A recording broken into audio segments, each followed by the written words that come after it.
Good morning everyone. जैसे कि हम बीकॉम सेकेंड ईयर में इनकम टैक्स विषय के अंतर्गत हास एवं अन्य प्रावधान पढ़ रहे थे, उसमें मैंने आप लोगों को बताया था कि अलग अलग दरों के आधार पर 9 समूह बनाए गए हैं और उन समूहों के अलग अलग रेट्स होते हैं डेप्रिसिएशन के। तो उन 9 के 9 समूह को हम देखेंगे आज, जिसमें सबसे पहला है भवन के संबंध में हास की दरें। तो देखिए, भवन के संबंध में हास की दरों में आप लोगों के सामने ये देखिए 3 समूह हैं, जिसमें सबसे पहला समूह है कर्मचारियों के निवास हेतु प्रयुक्त भवन। तो मुख्यतः कर्मचारियों के निवास हेतु जो प्रयुक्त भवन होते हैं या फिर ऐसे होटल होते हैं, बोर्डिंग हाउस होते हैं जो कि मकान के रूप में कर्मचारी को दिए जाते हैं, वो पहले समूह के अंतर्गत आते हैं बच्चों, और उनके ऊपर डिप्रिसिएशन की रेट होती है 5% पर एनम। उसके बाद अगला भवन है व्यवसाय हेतु प्रयुक्त भवन। तो यदि किसी भी व्यक्ति ने अपने भवन को कार्यालय, गोदाम, दुकान आदि के रूप में प्रयोग में लिया है, तो ऐसी कंडीशन में इन के ऊपर, क्योंकि ये व्यवसाय में के रूप में काम में आ रहे हैं, समूह का नाम है इनका दूसरा, और इनके ऊपर 10% की दर से डिप्रिसिएशन दिया जाता है। उसके बाद देखिए, विशेष उद्देश्य हेतु प्रयुक्त मकान भवन जो होते हैं उन पे 40% की दर से डिप्रिसिएशन दिया जाता है, क्योंकि विशेष उद्देश्य के लिए जो मकान बनाए जाते हैं वो अस्थायी ढांचे होते हैं। जैसे कोई नुमाइश लगाने के लिए, कोई प्रदर्शनी लगाने के लिए, कोई दुकान बनाई है, कोई चौकीदार के लिए एक अस्थायी ढांचा बनाया है जिसमें वह रहता है। तो ऐसी कंडीशन में ये तीसरे समूह में आते हैं और इनके ऊपर हास जो लागू होता है वो 40% की दर से दिया जाता है।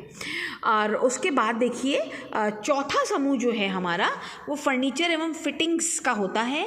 तो फर्नीचर एवं फिटिंग्स के ऊपर सामान्य दर लगती है, सभी प्रकार के फर्नीचर पर सामान्य दर लगती है और वह दर होती है 10% और ये समूह होता है 4। उसके बाद देखिए, प्लांट एवं मशीनरी पर हास की दरें। तो ये हमने अभी तक 4 तो समूह देख लिए, उसके बाद 5वां, 6वां, 7वां, 8वां और 9वां समूह हमें देखना है। तो 5वां जो समूह है उसमें देखिए, सबसे पहले हास की सामान्य दर क्या होती है? 15%। यदि किसी व्यक्ति ने कोई कार व्यवसाय के लिए खरीदी है, जिसे टैक्सी के रूप में नहीं चलाया जाता बल्कि कर्मचारियों के आने जाने के लिए चलाया जाता है, या कोई सामान बोझा लाने आने के लिए चलाया जाता है, तो 15%। और 6वां समूह है हमारा जहाज से रिलेटेड, समुद्री जहाज जिसमें लकड़ी की पतवार के साथ ड्रेजर, टग, ब्रेंच, सर्वे लॉन्च, फिनिशिंग पोत आदि शामिल हैं।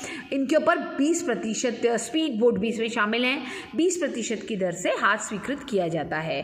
7वां समूह देखिए हमारा है टैक्सी एवं मोटर बस, जो टैक्सी के रूप में चलाए जाते हैं, उनके ऊपर 30% पर एनम, समूह 7वां 30% पर एनम की दर से हाथ स्वीकृत होता है।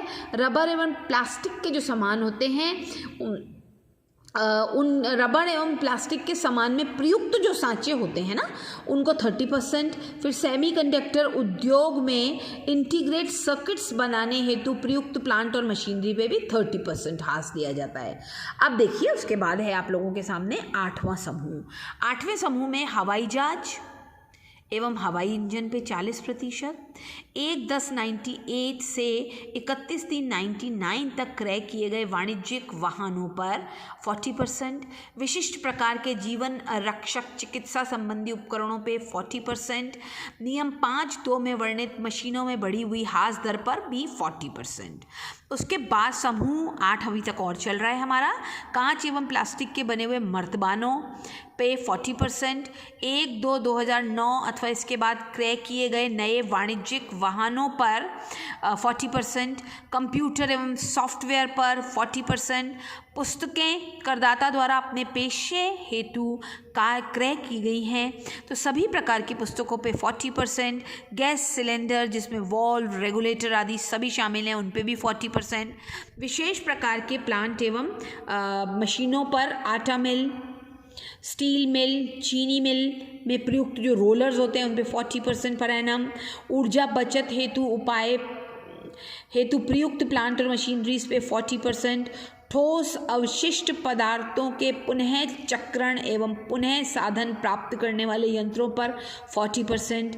पवन चक्की एवं हवा में चलने वाले अन्य उपकरण अथवा यंत्रों पे भी 40%। और अन्य कुछ विशिष्ट उद्योगों में प्रयुक्त मशीनें जैसे वायु प्रदूषण, जल प्रदूषण एवं ठोस अवशिष्ट प्रदूषण को नियंत्रित करने वाले यंत्रों पर भी 40%। इस तरीके से ये 8 अपन ने समूह देखे हैं, और जो कि आगे और भी हैं इनमें से कुछ, जैसे मूलभूत संरचना प्राप्त करने वाले उद्योगों पर, जल शोधन हेतु लगाए गए पाइपों पर 40%, कृत्रिम सिल्क उत्पादन हेतु प्रयुक्त लकड़ी के फ्रेम पर 40%, सिनेमाग्राफिक फिल्म बल्ब स्टूडियो लाइट्स पे 40%, माचिस उद्योग में प्रयुक्त लकड़ी के फ्रेम्स का 40%, खनन उद्योग में प्रमुख प्रकार के पाइप, रस्से एवं सुरक्षा लैंप पे 40%, नमक उद्योग एवं प्रयुक्त पानी के हौद आदि पर भी 40%। इस प्रकार हम लोगों ने देखा कि 40% हास हम स्वीकृत करते हैं इन सब के ऊपर, और ये हमारे 8 समूह कवर हो गए।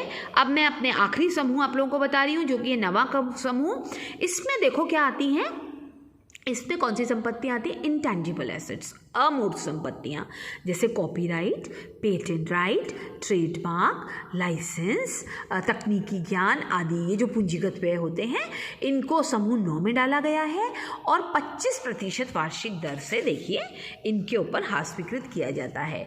इस प्रकार 1 से लेकर 9 समूह आप लोगों को अच्छी तरह बच्चों याद ही करने पड़ेंगे, क्योंकि इनकी परसेंटेज इनकम टैक्स एक्ट में लिखी हुई है, और उनके अलहदा हम कोई और परसेंटेज पे उन्हें हास स्वीकृत नहीं कर सकते। तो जब हमें याद होंगे ना ये परसेंटेज, तभी हम इन्हें अच्छी तरह से वहाँ पर बता पाएंगे और अपने सवाल को सही कर पाएंगे। तो इसको आप अच्छी तरह से याद करिए, समझिए। एक्चुअली समझने से ज़्यादा आपको पूरे के पूरे 9 समूह में परसेंटेज को याद करना है कि कितने प्रतिशत की दर से हास दिया जाता है। और बस ध्यान से पढ़िए, अपना ध्यान रखिए, घर पे रहिए, सुरक्षित रहिए, अपना और अपने बड़ों का, छोटों का, सबका ध्यान रखिए। Thank you so much.